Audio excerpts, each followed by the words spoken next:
और वो गिरने ही वाली थी कि आर यू श्योर? उस आदमी ने फोन पकड़े हुए आंख में आंसू लाते हुए, हाँ, अब वक्त आ गया है, उन्हें जरूरत है मेरी। फोन के दूसरी तरफ, ठीक है, जैसा आपको सही लगे, लेकिन अभी आप निकलो वहां से।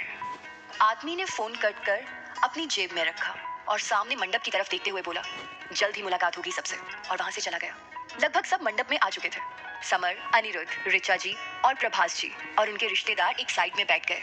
पार्थ ने समर के सर पर रुमाल रखा और सामने रखे कलश की पूजा शुरू कर दी।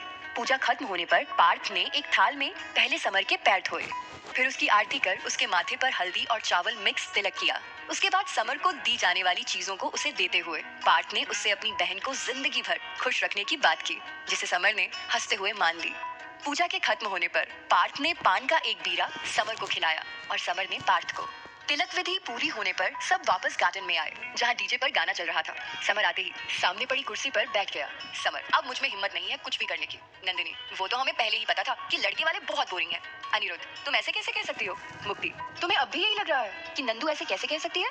अनिरुद्ध, तो ठीक है, हो जाए कंपटीशन, देखते हैं कौन जीतता है। नंदिनी, ठीक है, हो जाए। नंदिनी स्टेज पर जाकर गाना प्ले करवाती है, फिर वहीं से अनिरुद्ध को देख, व्यास जी कहीं डर तो नहीं गए? अनिरुद्ध, डरे हमारे दुश्मन? ये कहकर उसने एक नजर समर की तरफ डाली तो समर ने भी थम्स अप दिखाकर उसका जोश बढ़ा दिया। अनिरुद्ध अपने कजिन्स के साथ स्टेज पर आया और वो डांस करने लगे। अनिरुद्ध सच में अच्छा डांस कर रहा था। उसके सारे कजिन्स उसे चीयर कर रहे थे। अनिरुद्ध का डांस खत्म हुआ और सबने एक साथ जोर से हुटिंग की। समर की मौसी की लड़की त्रिशा नंदिनी के पास आई और थोड़े एटीट्यूड से बोली, now your turn baby. Nandini एक झूठी स्माइल चेहरे पर लाई और उससे बोली, आई नो दैट। नंदिनी ने माइक लिया और बोली, तो हमारी तरफ से आ रही है मेरी बेस्ट फ्रेंड अनाहिता।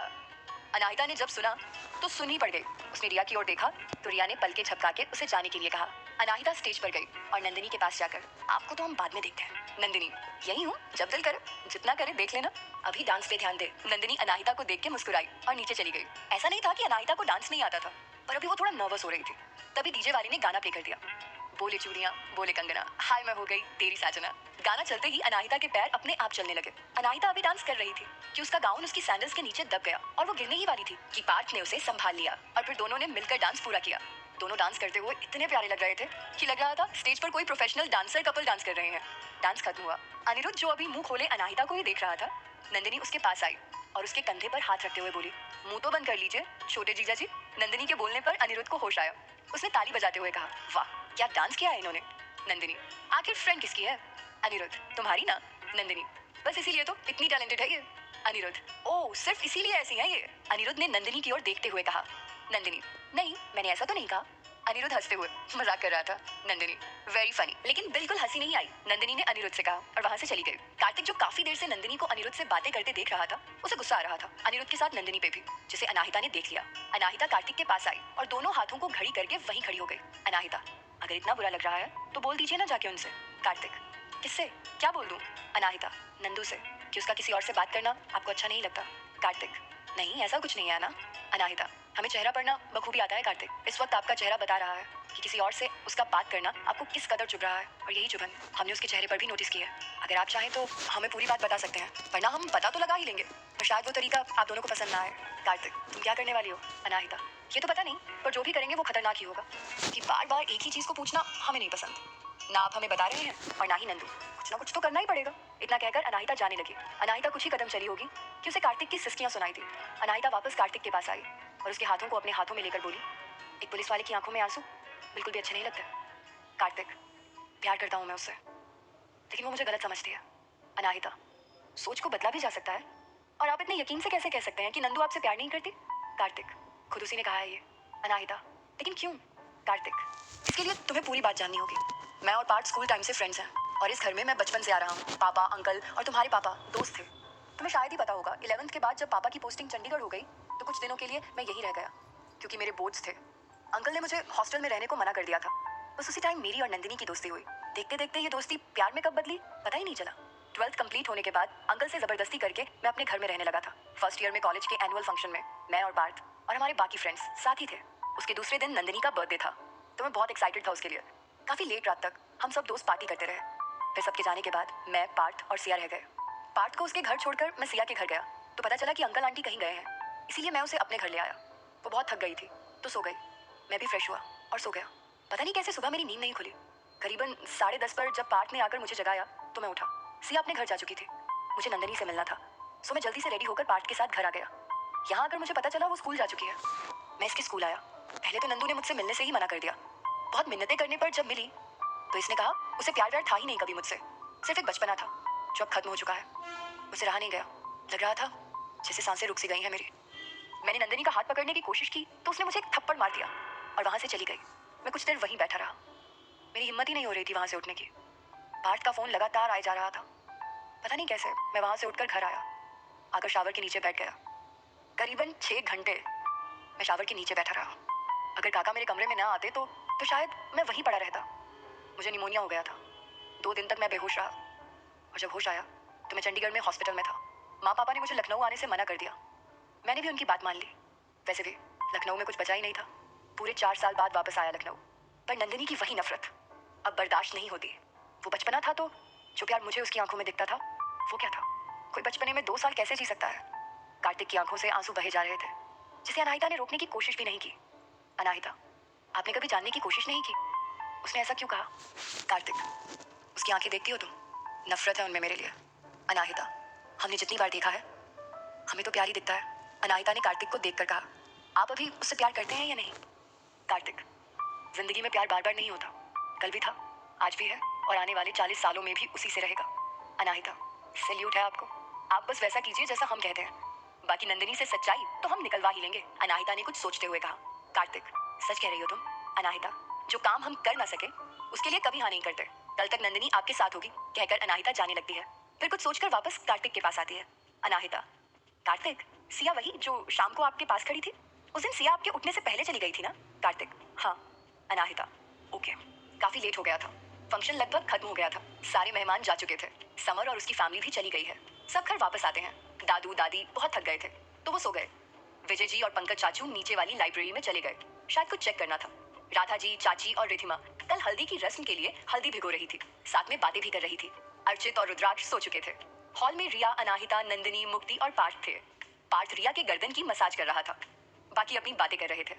काफी रात हो चुकी थी, इसलिए सिया भी यही रुक गई थी। थोड़ी देर में कार्तिक बाहर से आया, उसके साथ में सिया भी थे, जिसे देख नंदिनी का मुंह बन गया। ये बात उसके पास बैठी अनाहिता ने देख ली। नंदिनी बड़बड़ाते हुए, आ गए लैला मजनू, शर्म नाम की चीज नहीं है इनमें। नंदिनी की आंखों में इस वक्त आंसू थे, जिसे उसने छुपा रखा था, पर अनाहिता की नजरों से छुपाना आसान नहीं था। नंदिनी कुछ देर वहीं रही, पर जब उसके लिए कार्तिक और सिया को साथ देखना नामुमकिन हो गया तो वो अपने रूम में चली गई। अनाहिता भी उसके पीछे पीछे रूम में गई। नंदिनी ने रूम में आते ही सामने रखा वाश उठाकर दीवार पर फेंक दिया। नंदिनी को नहीं पता था कि उसके पीछे अनाहिता है। नंदिनी, बेशर्मी की हद होती है, पर इनमें तो शर्म नाम की चीज है ही नहीं। मेरे घर पर ही अपनी रासलीला चला रहे हैं। जब चला गया था मुझे छोड़कर तो क्यों आया वापस, वो भी मेरे ही घर पर? इसे तो मजा आ रहा है मुझे ऐसे तड़पाने में। अनाहिता, वो गए नहीं थे, तुमने दूर किया था उन्हें। क्या उन्हें हक नहीं है अपनी लाइफ जीने का? तुम्हारे लिए ही पागल बने रहे क्या वो? अनाहिता ने गुस्से में नंदिनी को घूरते हुए कहा। नंदिनी ने पीछे मुड़कर अनाहिता को देखा और चुप होकर बैठ गई। अनाहिता, गलती तुम करो और भरे वो क्यों? तुमने ही तो कहा था कि वो बचपना था, तो अब क्यों तुम्हें तकलीफ हो रही है? नंदिनी, तुम्हें कुछ नहीं पता अनाहिता, तो तुम ना ही बोलो। अनाहिता, तुमने कुछ नहीं बताया तो कार्तिक भी ऐसा करेगा, ये बिल्कुल मत सोचना। तुमने तो काफी अच्छी दोस्ती निभाई, पर हर कोई तुम्हारे जैसा नहीं होता।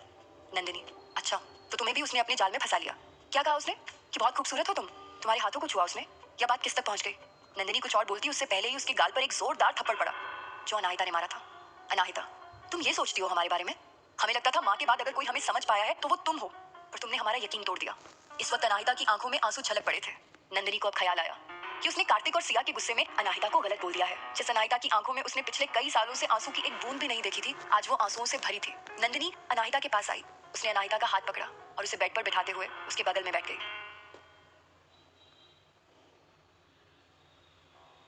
नंदिनी, सॉरी अना, हम किसी और का गुस्सा तुम्हारे ऊपर निकाल रहे थे। अनाहिता जैसे नंदिनी की बातें सुनी नहीं रही थी।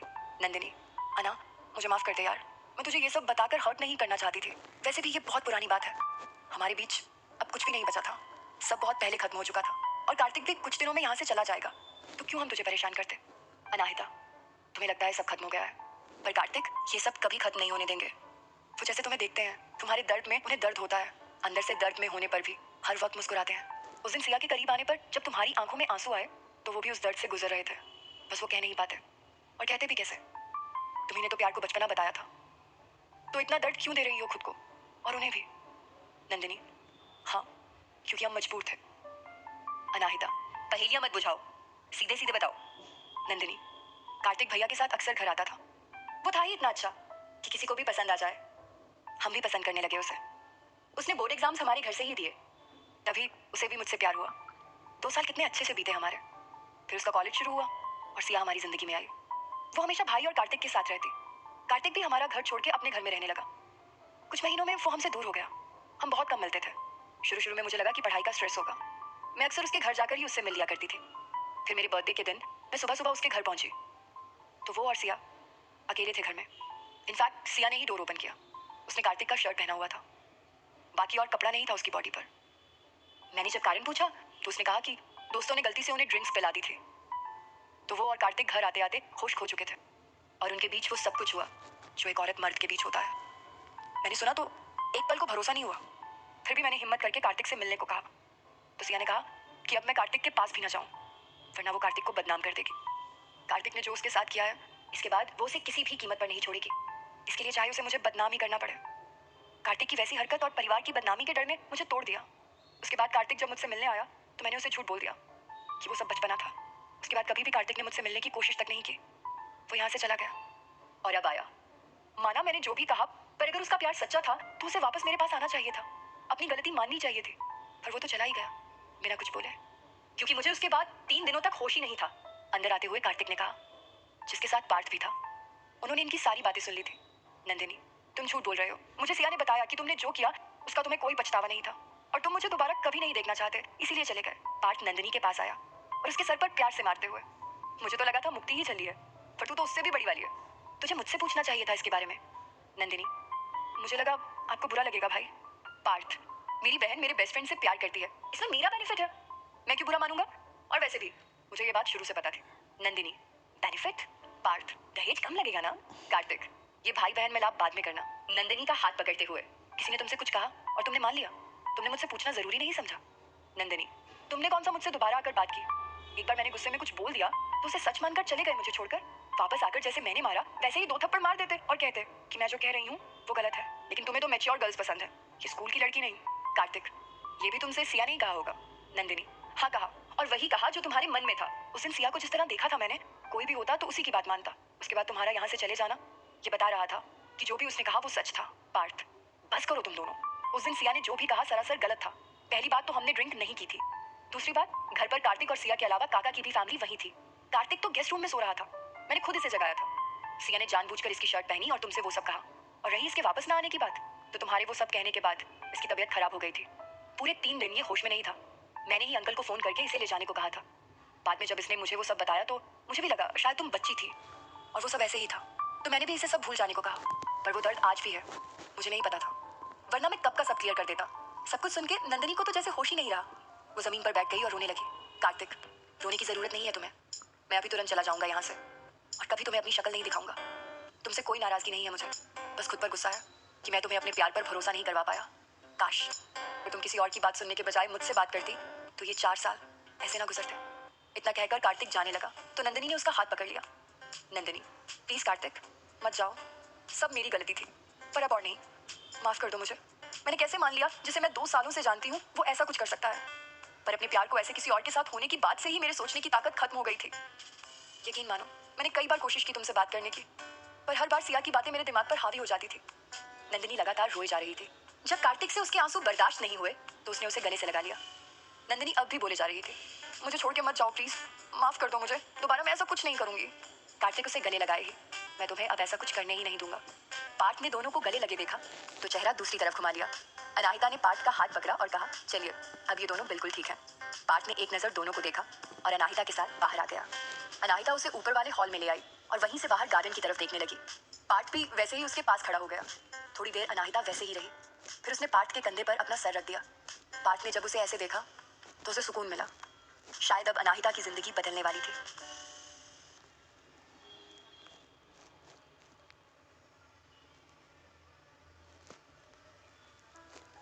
अनाहिता पार्थ के कंधे पर सर रखे सुकून से चांद को देख रही थी और पार्थ अनाहिता को। इस वक्त अनाहिता बेहद खूबसूरत लग रही थी। उसकी नीली आंखें चांद की रोशनी में चमक रही थी। वो अपनी पलकें नहीं झपका रही थी, बस एक टक चांद को देखे जा रही थी। पार्थ उसके चेहरे को देखते हुए, कुछ कहना चाहती हो तो कह सकती हो। अनाहिता, आपको क्यों लगा कि हम कुछ कहना चाहते हैं। पार्थ, जितना तुम्हें जाना है बस उसी से अंदाजा लगाया। तुम एक बंद किताब जैसी हो।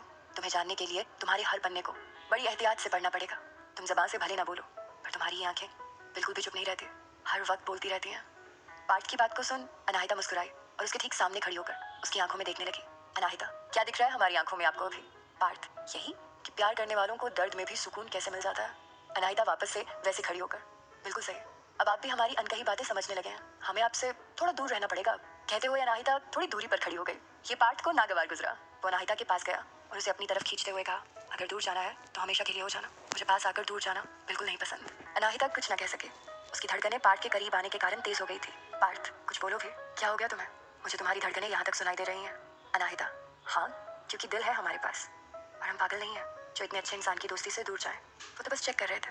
पार्थ, मेरी ड्रामेटिक बहनों के साथ का असर पड़ रहा है तुम पर। अनाहिता ने इस बात पर कोई जवाब नहीं दिया, बस मुस्कुरा के रह गई।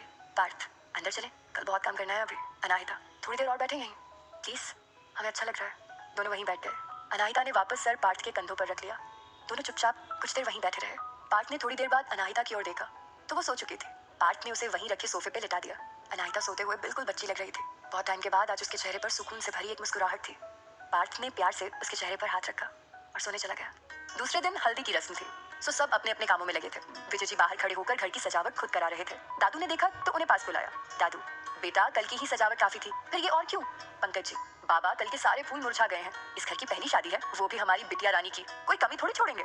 एक बार की पार्थ या अर्चित की शादी में कोई कमी रह जाए तो चलेगा, पर हमारी बिटिया को हम कोई कमी महसूस नहीं होने देंगे।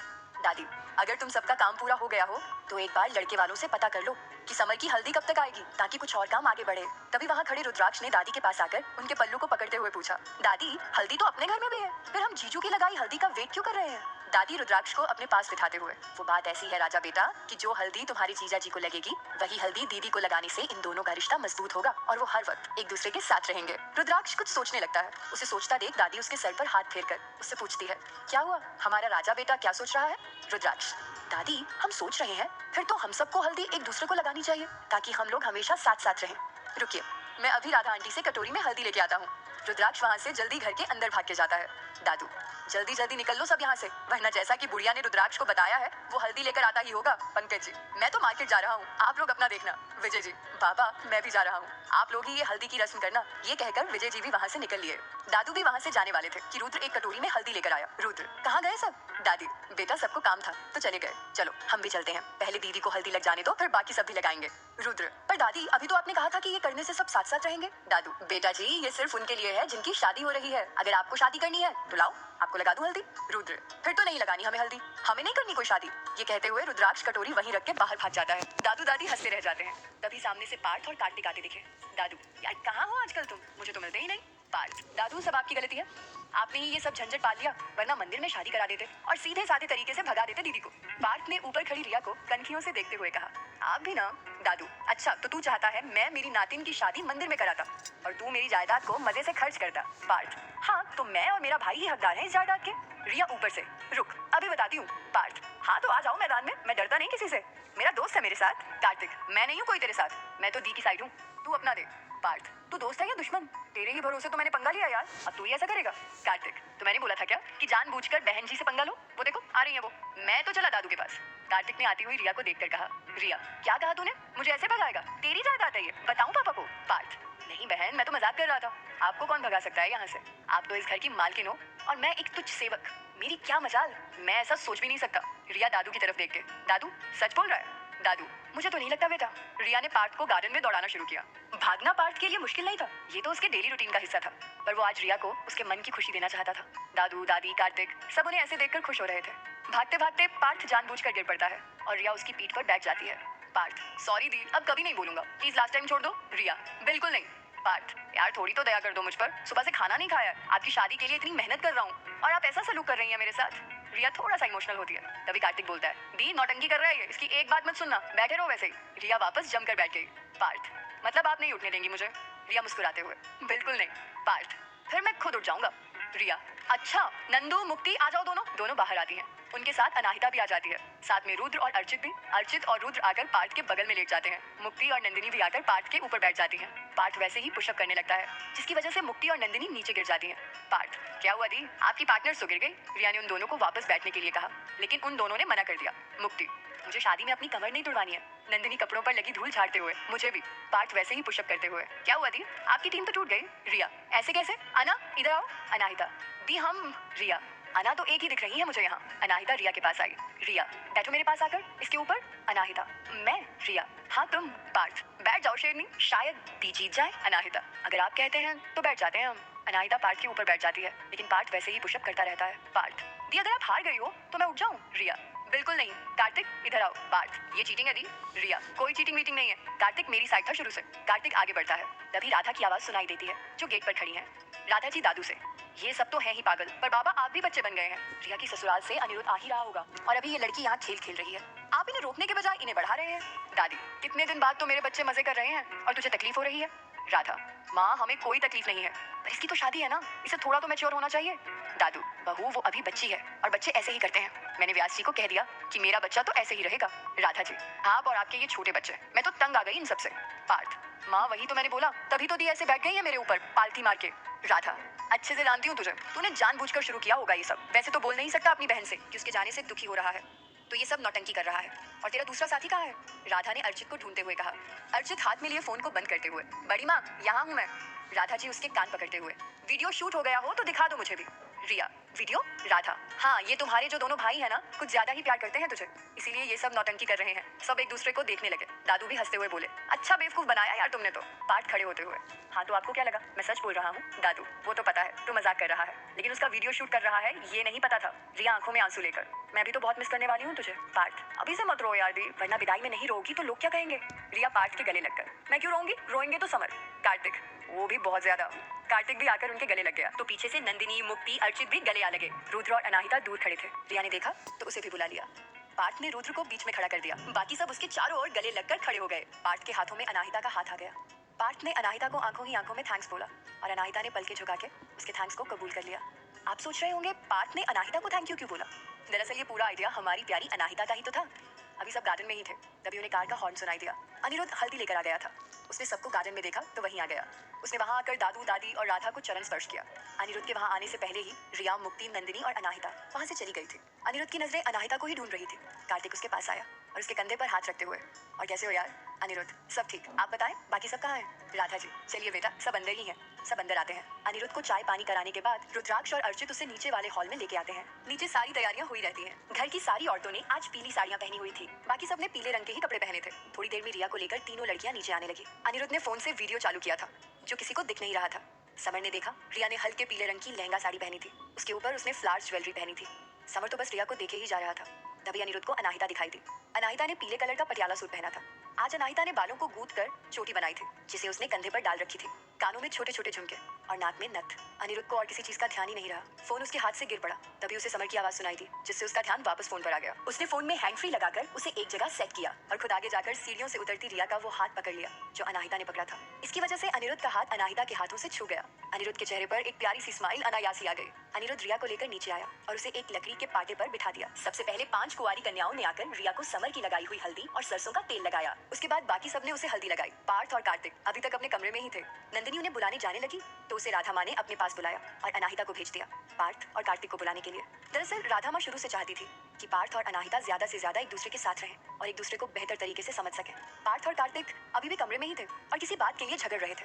तभी अनाहिता ने दरवाजा खटखटाया। कार्तिक ने सामने देखा तो अनाहिता थी। पार्थ दूसरी तरफ चेहरा करके बाल सेट कर रहा था। उसने ध्यान ही नहीं दिया। अनाहिता को देख के कार्तिक की तो आवाज ही बंद हो गई।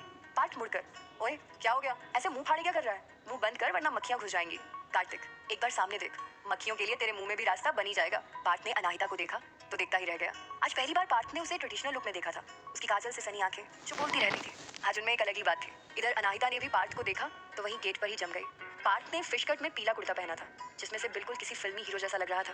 उसके मसल्स बाहर से भी महसूस हो रहे थे। उसके बाल बहुत अच्छे से सेट थे। उसके हाथ में कड़ा था जो उसने हमेशा की तरह ऊपर किया हुआ था। दोनों काफी देर तक जब वैसे ही खड़े रहे तो हमारे कार्तिक भाई ने एक अच्छे दोस्त का फर्ज निभाते हुए पार्थ के कानों में जाकर कहा, भाई यही है, आंख भर के देख लियो, पर भिखारी जैसी हरकतें तो ना कर। कार्तिक की बात सुनकर पार्थ ने खुद को संभाला और अनाहिता के पास आया। पार्थ, शेरनी कुछ काम था? अनाहिता जो अचानक से होश में आई थी, उसके मुंह से कुछ नहीं निकला। पार्थ वापस उसके पास आया, उसके सामने खड़े होकर, कुछ काम था?